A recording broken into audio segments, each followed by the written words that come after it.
remembering to ask, have you went to that person yet? Well, a lot of times if they're not willing to go to that person, the conflict's never going to be resolved. A third question to ask is this: how is your heart? How is your heart? Sometimes when there's conflict and it involves you, whether it be between a parent or another leader or another student, um, if you're like me, you can get in the flesh really fast. And if you're in the flesh, you're going to handle a situation maybe not in love or care, but in anger or frustration. And so you can't reconcile with a brother or sister, or you can't see other students reconcile if you are upset or if you are in anger or if you are in frustration. Okay. Another question to ask too is this a big deal? Um, Sometimes with students, they bring immaturity to the table. You have way more to worry about than he or she made fun of me because I called her shoes. I don't know. I made fun of her shoes, or I made fun of his clothes, or he looked at me funny, or she looked at me funny. I mean, we could go on and on. Um, he broke up with me for another girl. Uh, these are scenarios that, to me, um, it's not really a big deal. It's not a life or death situation. This is not something that's going to destroy the youth group or destroy the church. But when a student brings it to you, it's a big deal to them. So you try not to play it off as not a big deal or writing it off as small or insignificant. Um, could also help your integrity too in helping them with future problems. But understanding too that if it's not a big deal, if it's just drama or hearsay or he said this or she said that, or I don't like them just because I don't like them just because they have more friends than I do, or they're more popular, or they have a better social media account, or they got a better car. You know what I mean?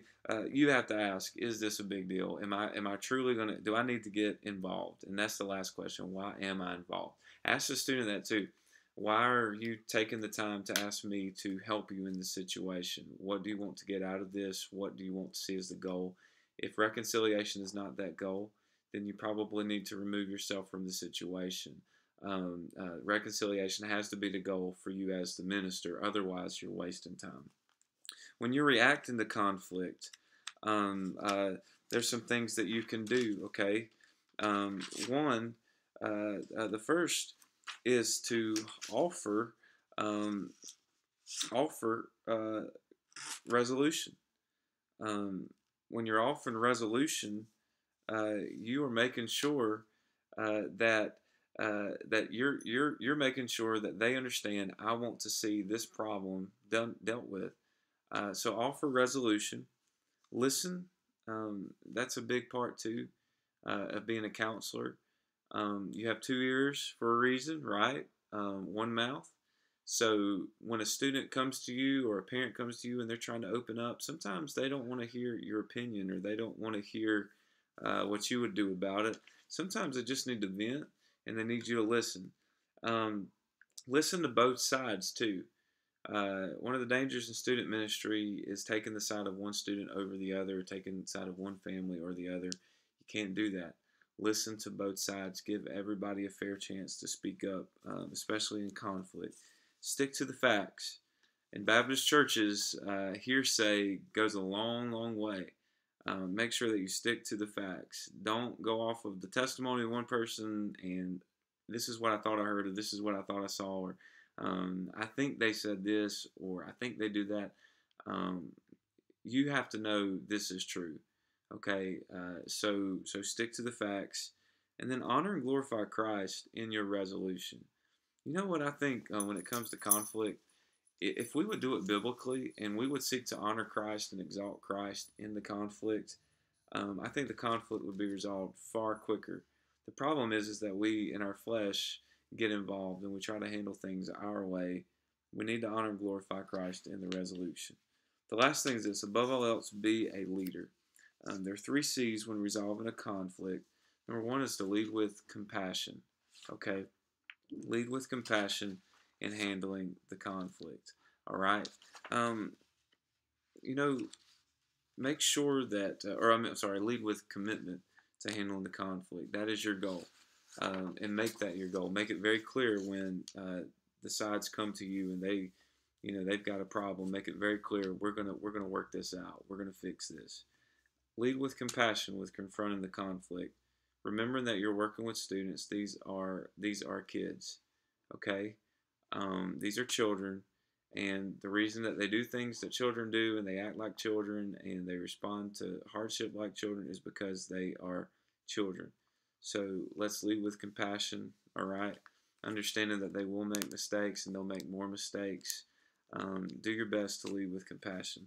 The last C is to lead with commitment to secure all sides, all questions, all stories of the parties involved. Commit to make an impartial decision. You make the biblical decision. You make the right decision. You make the God glorifying decision. Lead with commitment to secure everything so that the conflict is completely resolved. Okay. And I know this is one of the harder lessons, but the reality is in student ministry, um, there are going to be hardships and there are going to be trials and there's going to be conflict. But you as a minister need to know how to handle it right. Okay.